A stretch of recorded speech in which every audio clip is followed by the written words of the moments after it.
5ஆம் சங்கீதம் 14வது வசனத்தை நாம் வாசிக்கிறோம். கர்த்தருடைய ரகசியம் அவருக்கு பயந்தவர்களிடத்தில் இருக்கிறது, அவர்களுக்கு தம்முடைய உடன்படிக்கையை என்ன செய்வாரா? தெரியப்படுத்துவார். அல்லேலூயா. எனக்கு அன்பானவர்களே, இந்த முதல் ஜாமத்தில் இந்த 9வது மாதத்தில் இந்த முதல் தேதியில நாம் கர்த்தருடைய சமூகத்தில் கடந்து வந்திருக்கிறோம். கடந்த 8 மாதங்களாக நம்மை பாதுகாத்து இருக்கிறார். கடந்த 8 மாதங்களாக நமக்கு உதவி செய்திருக்கிறார். இந்த கடந்த 8 மாதங்களை நம்ம பார்க்கும்போது எப்படி கடந்து வந்து நமக்கே தெரியலைங்க.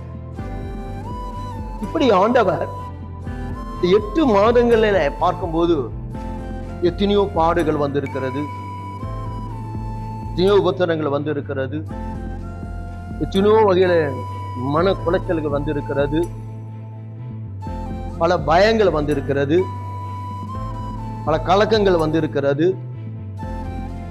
என்ன ஐயோ இது எப்படி ஆகுமோ எனக்கு தெரியலையே என்று சொல்லக்கூடிய நிலைமையில வந்திருக்கிறோம். பல சம்பவங்கள் கடந்த 8 மாதங்களாக நம்ம பார்க்கும்போது எப்படி வந்து நமக்கே தெரியலைங்க. ஆனா தேவனுடைய கிருபை தான் எல்லாம். அல்லேலூயா. அவருடைய கிருபை இல்லாம நம்மளால எதுவுமே செய்யவே முடியாதுன்னு சொல்லி பார்க்கிறோம். ஆண்டவர் தாமே தம்முடைய வல்லமை கொண்டு, தம்முடைய அதிகாரத்தை கொண்டு, தம்முடைய அபிஷேகத்தை கொண்டு கர்த்தர் நம்முடைய நடத்தி கொண்டு வந்திருக்கிறார். அல்லேலூயா. இதுதான் சொல்றாரு, கர்த்தருடைய ரகசியம் அவருக்கு பயந்தவரிடத்துல இருக்கிறதா. ஆண்டோடைய ரகசியம் யார் இடத்துல இருக்கிறதா? எல்லார் இடத்துலயும் அல்ல, எல்லார் இடத்துலயும் இல்ல, கர்த்தருக்கு பயப்படுகிற இடத்துல தான் அவருடைய ரகசியம் இருக்கிறதா. அல்லேலூயா. அதை நான் சொல்லல, கர்த்தருடைய வார்த்தை சொல்லுகிறது.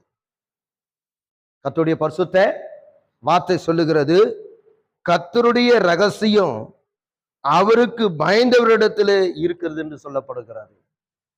இந்த ரகசியம் எல்லாராலும் அறிந்து கொள்ளவே முடியாது, விளங்கி கொள்ளவும் முடியாது. அந்த ரகசியத்தை அறிந்து கொள்ளணும்னா நாம் கர்த்தருக்கு பயப்படணும் என்றார். அல்லேலூயா. யாருக்கு பயப்படணுமா? கர்த்தருக்கு பயப்படணும் அப்படின்னு சொல்றாரு. இப்ப கர்த்தருக்கு பயந்தவர்கள் தான் அவர்களை சூழ்ந்து கொள்ளுகிற என்று 34ஆம் சங்கீதத்தில் நான் வாசிக்கிறோம். எத்தனை சங்கீதத்துல? 34ஆம் சங்கீதம். அங்கே நான் வாசிக்கும் போது 7ஆம் வசனத்துல வாசிக்கிறோம், கர்த்தருடைய தூதன் அவருக்கு பயந்தவர்களை சூழ பாலம் இறங்கி அவர்களை விடுவிக்கிறார். யாரு விடுவிக்கிறார்? கர்த்தருக்கு பயப்படுகிறத தான் விடுவிக்கிறார். எல்லாரையும் விடுவிக்க மாட்டாருங்க. யார் கர்த்தருக்கு பயப்படுகிறார்களோ, யார் கர்த்தருக்கு பயந்து நடக்கிறார்களோ, யார் கர்த்தருக்கு பயந்து உண்மையா இருக்கிறார்களோ, யார் கர்த்தருக்கு பயந்து நேசிக்கிறார்களோ அவர்களுக்கு தான் கர்த்தர் விடுதலை கிடைக்கிறது. அல்லேலூயா. அந்த வேதம் மிக அழகாக சொல்லப்பட்டு இருக்கிறதை பார்க்கிறோம். அப்ப கர்த்தருடைய தூதன் அவருக்கு பயந்தவர்களை சூழ பாலம் இறங்கி அவர்களை என்ன செய்கிறாரு? விடுவிக்கிறதை பார்க்க. ஆண்டவருக்கு பயந்தவர்களை தான்.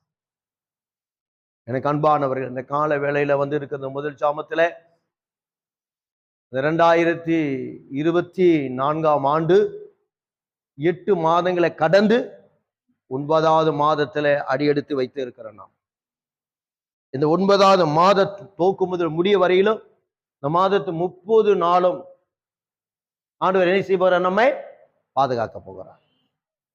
இந்த மாதம் 30 நாளை ஆண்டவர் என்ன செய்ய போறாரு? நம்மளை பாதுகாக்க அவர் உண்மை உள்ள தேவனாய் இருக்கிறார். அவர் சாதாரணமானவர் அல்ல, அவர் உண்மை உள்ள தேவன், அவர் அன்புள்ள தேவன், அவரை நேசிக்கிற தேவன், என்ன நம்மளை அரவணைக்கிற தேவன். அதே நேரத்துல பாவிகளே அதிகமா நேசிக்கிறவராய் இருக்கிறார். லீலுவை பாவிகளை அதிகமா நேசிக்கிறார். பாவிகளை அதிகமா நேசிக்கிறான்னு பாவம் செய்யக்கூடாதுங்க. யார நேசிக்கிறாருன்னா, இதுவரையிலும் ஆண்டவர் அறியாமல் இருந்தவர்கள், பாவத்தில் இருந்தவர்களை தான் நேசிக்கிறார் கண்டி, ஆண்டவர் அறிந்து பாவம் செய்கிறவர்களை நேசிக்கல. அல்லேலூயா. ஆண்டவர் நேசிக்கிறான்னு சொல்லிட்டு என்ன பண்ணக்கூடாது, நம்ம போயிட்டு பாவம் செய்யக்கூடாது இல்ல. அப்ப ஆண்டவருக்கு அருவருப்பானதை செய்யக்கூடாது, ஆண்டவருக்கு பிரியமில்லாததை செய்யக்கூடாது, ஆண்டவரை துக்கப்படுத்துவதில் நம்ம செய்யக்கூடாது, ஆண்டவரை கோபப்படுத்துவதில் நம்ம நடக்கக்கூடாது. ஆனால் ஆண்டவரை அறியாமல் இருந்தவர்களுடைய பாவம் செய்து பாவத்துல இருக்கிறவனை தான் ஆண்டவர் நேசித்து அதுல இருந்து ஆண்டவர் என்ன பண்றாரு, விடுவித்து கொண்டு வரார். இனி பாவம் செய்யாதே அப்படின்றார். அல்லேலூயா. இனி என்ன செய்யாதே, பாவம் செய்யாதே. அதனாலதான் ஆண்டவராகிய இயேசுவால் ரட்சிக்கப்பட்ட ஜனமே நீர் பாக்கியமானவர் என்று சொல்றார். உனக்கு ஒப்பானவர் யார் என்று சொல்லுகிறார். அப்படின்னா கர்த்தருடைய பிள்ளைகளாகிய நம்முடைய வாழ்க்கையை நம் நன்றாக நம்ம ஆராய்ந்து பார்க்க வேண்டும். கர்த்தர் அதுதான் இங்கே மிக அழகாக சொல்லுகிறார். கர்த்தருடைய ரகசியம் அவருக்கு பயந்தவர்களிடத்துல இருக்கிறது. அவர் பயந்தவர்களிடத்தில் இருக்கிறது. இந்த ரகசியத்தை யாரால் அறிந்து கொள்ளவே முடியவே முடியாது. இந்த ரகசியம் நாம் பார்க்கும்போது மாம்சமும் ரத்தமும் என்ன செய்யாது, வெளிப்படுத்தாது. மாம்சமும் ரத்தமும் வெளிப்படுத்தாது. ஆண்டவருடைய ரகசியத்தை அறிந்து கொள்ளணும்னா ஆண்டவருக்கு எவ்வளோ நம்ம பயபக்தியா இருக்கணும், அவர் எவ்வளவு நேசிக்கணும், அவருக்கு எவ்வளவு பரிசுத்தமா இருக்கணும், அவருக்கு தன்னை தியாகம் பண்ணணும், தன்னுடைய வாழ்க்கையை, தன் ஜீவியத்தை, தன் விருப்பத்தை, என்ன இதெல்லாவற்றையும் நாம தியாகம் பண்ணதான் பரலோகத்தின் ரகசியத்தை ஆண்டவர் வெளிப்படுத்துகிறதை பார்க்கிறோம். அல்லேலூயா. எல்லாருக்கும் அதை என்ன செய்ய முடியாது, வெளிப்படுத்தவே முடியாது. ஆனா அவருக்கு பயந்தவர்களுக்கு மாத்திரம்தான் அவர் வெளிப்படுத்துவேன் என்று சொல்லுகிறதை பார்க்கிறோம். அடுத்தது என்ன சொல்றாருன்னா,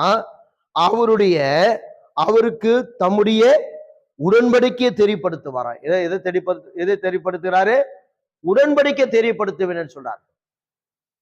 என்ன உடன்படிக்கை? ஆண்டவர் நம்மோடு உடன்படிக்கை பண்றார். நாம் ஆண்டவரோட உடன்படிக்கை பண்ணணும். ஆண்டவராகிய தேவன் ஆபிரகாமோடு உடன்படிக்கை பண்ணினார். அல்லேலூயா. நாட்களில் எந்த மனிதனும் இல்லாம நாட்களில ஆண்டவர் ஆபிரகாமோடு கூட உடன்படிக்கை பண்ணினார். ஆண்டவர் உடன்படிக்கை பண்ணியது மாத்திரம் இல்ல, ஆண்டவர் ஆபிரகாமிடத்துல ஒரு வாக்குத்தத்தமும் கொடுத்தார். உன் சந்ததி இவ்வளவாக பெருகும் என்று சொன்னார். அல்லேலூயா. அப்போ வானத்து நட்சத்திரங்களை போலன்னு சொன்னாரு, கடற்கரை மணலை போல் என்று சொன்னாரு. அடுத்து இன்னொன்னு எண்ண முடியாது என்று சொன்னார்கள். எதை என்ன முடியாது என்று சொன்னார்கள். அது என்ன? கடற்கரை மணலை போலவும் வானத்து நட்சத்திரங்களை போலவும், அடுத்தது எண்ண முடியாத சந்ததி என்றார்கள். இப்படி 3 விதமான வாக்கு ஆபிரகாமுக்கு கொடுத்தார் ஆண்டவர். அல்லேலூயா. ஆமென். இந்த 3 விதமான வாக்குகளை நம்ம பார்க்கும்போது 2 விதமான வாக்கு பழைய ஏற்பாட்டில் கொடுத்தாரு, ஆனா ஒரு வாக்கு புதிய ஏற்பாட்டில் கொடுத்தாரு. இது இடைக்காலத்துல வந்த ஒரு வாக்கு. அல்லேலூயா. ஆமென். அப்படின்னா ஆண்டவருடைய நாமம் மகிமைப்படுகிறது. ஆண்டவருடைய நாமம் மகிமைப்படக்கூடிய விதத்துல இருக்கிறத நம்ம பார்க்கிறோம். ஆகையினால கர்த்தருடைய பிள்ளைகளாகிய நம்முடைய வாழ்க்கையில ஆண்டு சொன்னார், உன் தலையில உள்ள முடியெல்லாம் என்ன பண்ணிட்டு இருக்குது, எண்ணப்பட்டு இருக்குதுன்றார்கள். அல்லேலூயா. அப்ப ஆண்டவர் அவருடைய சித்தம் இல்லாம உன் தலையில இருந்து ஒரு முடி கூட என்ன செய்யாத, கீழே விழாது என்று சொல்லி இருக்கிறார். அப்போ தலையில இருக்கிற முடி யாரால என்ன பண்ண முடியாது, என்ன முடியவே முடியாதுங்க. என்ன பண்ண முடியுமா? முடியவே முடியாது. அது ஆண்டவருக்கு தான் தெரியும். ஏன்னா அவர் தான் உண்டாக்கினார். அல்லேலூயா. நட்சத்திரங்களை போலவும் கடற்கரை மணல போலவும், அது அடுத்தது நம்முடைய சிரசில் இருக்கிற முடி போலவே. அல்லேலூயா. இப்படி ஆண்டவர் உடன்படிக்கை பண்ணுகிறதை பார்க்கிறோம், ஒரு வாக்குத்தத்தங்களை கொடுக்கிறதை பார்க்கிறோம். ஆனா கர்த்தருடைய பிள்ளைகளுக்கு இப்படி போன்ற ரகசியங்களை ஆண்டவர் அவர் தெரியப்படுத்துகிறார். அதே நேரத்தில் ஒரு உடன்படிக்கை பண்ணுகிறார். என்ன உடன்படிக்கை? ஆசீர்வாதமான, நான் இதை செய்வேன், இதை நிறைவேற்றுவேன் என்கிறதான ஒரு உடன்படிக்கையை ஆண்டவர் அங்க உடன்படிக்கை பண்ணுகிறதை பார்க்கிறோம். அடுத்தது என்ன சொல்றாருன்னா 15வது வசனத்துல, என் கண்கள் எப்போதும் கர்த்தரை நோக்கி கொண்டு இருக்கிறது, அவரே என் கால்களை வலைக்கு நீங்களாக்கி, ஆமென், நீங்களாக்கி விடுவிக்கிறார் என்றார்கள். அல்லேலூயா. அப்ப என் கண்கள் எப்போதும் கர்த்தரை நோக்கி கொண்டு இருக்கிறது. யார் கண்கள்? கர்த்தருக்கு பயந்தவருடைய கண்கள். யாருடைய கண்கள் நோக்கி கொண்டு இருக்கிறது? கர்த்தரை. கர்த்தருக்கு பயப்படுவருடைய கண்கள் அவர் ஆண்டவராகிய இயேசுவை நோக்கி கொண்டு இருக்கிறது. அல்லேலூயா. அவருடைய கண்கள் எப்போதும் தேவனை தான் நோக்கி கொண்டு இருக்கிறது. மனுஷன் அல்ல, உலகத்துல உள்ளவைகள் அல்ல, அனித்தியமான காரியங்கள் அல்ல, ஆனா தேவனை மாத்திரம் நோக்கி கொண்டு இருக்கிறதாக வேதத்துல நம்ம இங்க வாசிக்கிறோம். யாருடைய கண்கள்னா கர்த்தருக்கு பயந்தவருடைய கண்கள் கர்த்தரை நோக்கி கொண்டு இருக்கிறது. அல்லேலூயா. ஆகையினால் இந்த கால வேளையிலும் கூட கர்த்தருடைய சமூகத்துல வந்து இருக்கிற நம்முடைய வாழ்க்கையில தேவன் அவருடைய ரகசியத்தை வெளிப்படுத்துகிறார். அல்லேலூயா. அவருடைய ரகசியத்தை என்ன பண்றார்? நமக்கு வெளிப்படுத்துகிறார். இந்த ரகசியம் பெரியது என்று சொல்றார். இந்த ரகசியம் பெரியது. இது யாரை பத்தி சொல்ல? சபையை பற்றியும். அங்கே எபேசியர்ல நாம் வாசிக்கும் போது இவ்விதமாக அங்க சொல்லப்படுகிறதை நம்மை பார்க்கிறோம். ஆகையினால கர்த்தருடைய பிள்ளைகளாகிய நம்முடைய வாழ்க்கையிலும் கூட இந்த ரகசியம் பெரியது என்று சொல்லுகிறார். அப்போஸ்தலருக்கு இப்படி போன்ற காரியங்களை அவர் அங்க வெளிப்படுத்துகிறதை நாம் இங்க பார்க்கிறோம். ஆகையினால கர்த்தர் இந்த நாட்களிலே நம்முடைய வாழ்க்கையில இப்படி போன்ற நல்ல காரியங்களை அவர் செய்ய அவர் வல்லமையுள்ள தேவனாய் இருக்கிறேன் என்று சொல்லி இருக்கிறதை நம்மை பார்க்கிறோம். ஆகினால கர்த்ததாமே அவருடைய நாம மகிமைப்படும்படியாக வேதம் நமக்கு இவ்விதமாக சொல்லப்படுகிறதை நம்ம இங்க பார்க்கிறோம். என்ன சொல்றாருன்னா, இந்த காரியம் பெரியது என்று அங்கே சொல்லுகிறத நாம் மிக தெளிவாக நம்மை பார்க்கிறோம். அதிகாரத்துல 32ஆம் வசனத்துல வாசிக்கும் போது என்ன சொல்றாரு?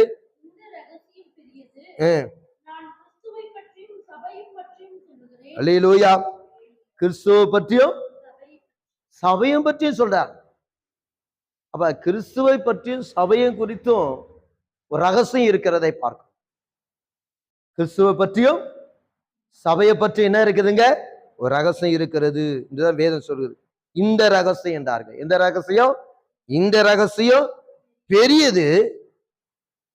அப்ப நான் கிறிஸ்துவை பற்றியும் சபையை பற்றியும் சொல்லுகிறேன் என்று சொல்லுகிறதை பார்க்கிறோம். அல்லேலூயா.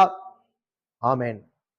கிறிஸ்து தான் சபைக்கு தலையா இருக்கிறார். கிறிஸ்து தான் சபைக்கு யாரா இருக்கிறார்? சபைக்கு யாரா இருக்கிறாரு? தலையா இருக்கிறார்.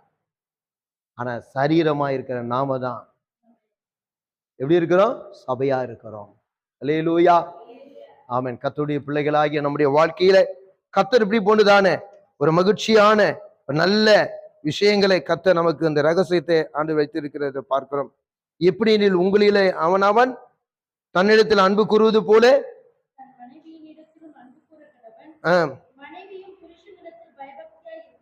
அல்லேலூயா. அப்ப ஒரு வாழ்க்கையிலும் கூட ஒரு குடும்பத்திலும் கூட எப்படி இருக்கணுமா? பயபக்தியா இருக்கணும், உண்மையா இருக்கணும், அன்பா இருக்கணும். என்னது? எப்படி இருக்கணுமா? ஒரு குடும்பம் ஒரு வாழ்க்கையிலும் கூட ஆண்டவர் சொல்றாரு. அங்க சொல்லும் போது பாருங்க, எப்படி உங்களில் அவனவன் தன்னிடத்தில் அன்பு கூறுவது போல தன் மனைவிடத்திலையும் அன்பு கூற கடவான், மனைவியும் புருஷனிடத்துல எப்படி இருக்கணுமா?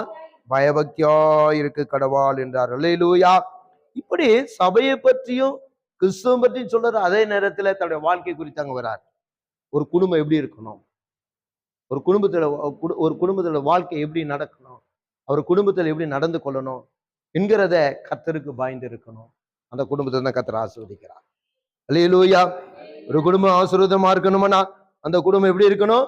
கர்த்தருக்கு பயந்து இருக்கணும், கர்த்தரை கனம் பண்ணக்கூடியதா இருக்கணும், கர்த்தருக்கு தியாகம் பண்ணக்கூடிய குடும்பமா இருக்கணும்.